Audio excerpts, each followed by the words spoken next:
Hey boys and girls, welcome back to Munro Live, and this is kind of like breaking news. This morning at 8:30 Eastern Standard Time, the folks over at Amprius released some information. We've known about it for a couple of days, but we weren't allowed to put anything out until now. And so I'm here with Anthony, and today what we're going to do is talk a little bit about this new battery, which is really exciting. This is a 500 watt hour per kilogram battery, and quite frankly, this is really a big deal. It's using a silicon anode platform with their lithium ion stuff, an unprecedented density of 500 watt hours per kilogram, or 1300 watt hours per liter. Anthony's got some little sketches here to show you how this kind of compares in the marketplace. So on a gravimetric scale, your Tesla 2170 is around 242, Rivian using a different chemistries at 259 watt hours per liter. 4680 is a little bit lower just because they took out the silicon from the anode. And a pouch cell, which is a little bit more efficient just due to the packing, is around 285. So they're jumping all the way up to 500 watt hours per liter on a cell density. Energy density. Yeah, and then on volumetric, their website says 1400 for one, but the presentation said 1300. But we're jumping from 689 for the Tesla 2170, 722 for the Rivian 2170, 626 watt hours per liter for the 4680 Tesla, and a pouch can get about 712. And they're jumping almost to double. Yeah. More than double in most cases. Yeah, it's here they've talked about 200% better. This is really kind of a big deal. Nobody's got anything quite like this ready for the marketplace, but these guys are in the process now of developing a new 775,000 square foot facility in Brighton, Colorado. This is going to be about a 5 gigawatt hour manufacturing capacity.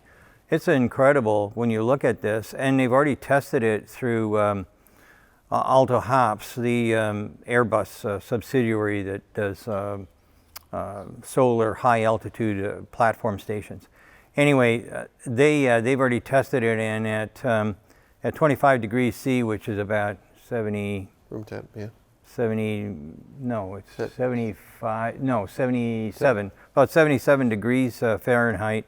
They got 504 watt hours per kilogram and 1321 watt hours per liter.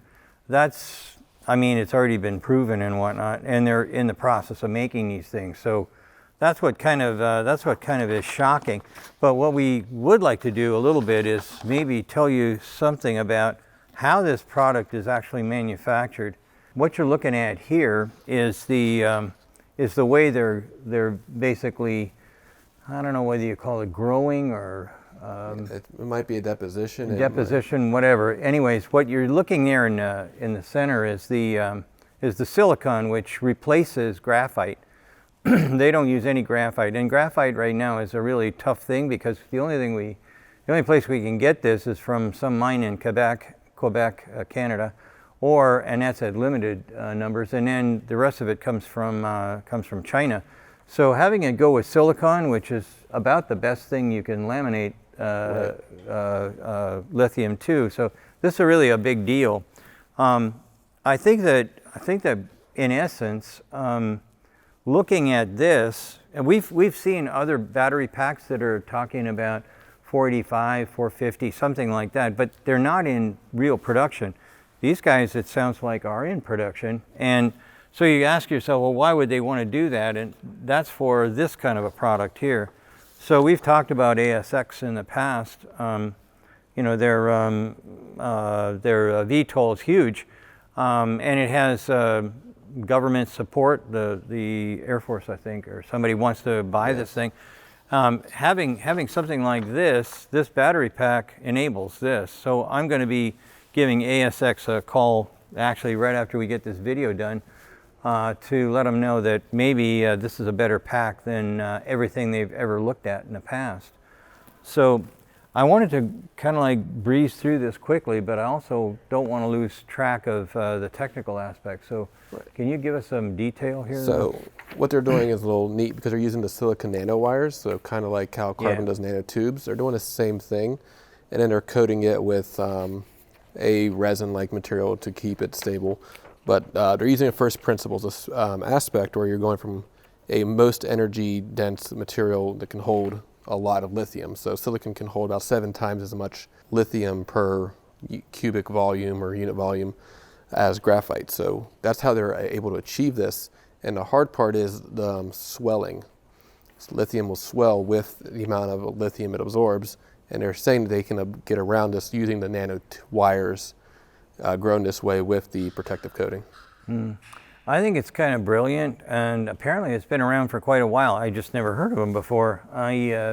It could be because they're in aerospace mostly. You know, that's where you can, you get the biggest bang for your buck, a dollar, I should say, when you're fooling around with aircraft. Aircraft need everything light and are willing to pay, in old-fashioned terms at Boeing, it was $600 per pound. So that's a chunk of change that we can't afford in the auto industry. However, if I can cut the battery size in half and get the same range, or I can leave the battery size the same and wind up with at least 2 times the range, maybe even more. That's a good coin to flip. Absolutely. Yeah. So anyhow, we'll probably be going out to have a look at these guys and talk to them at greater length and in more detail. But I thought we'd just get this out to you as quickly as we could. Again, thanks very much for viewing Munro Live, and we will be getting back to you on whatever the latest events are in either energy or batteries or electric motors. And by the way, just a little something for you. We're going to be, we just got our hands on 2 things that I didn't think I was going to be taking advantage of.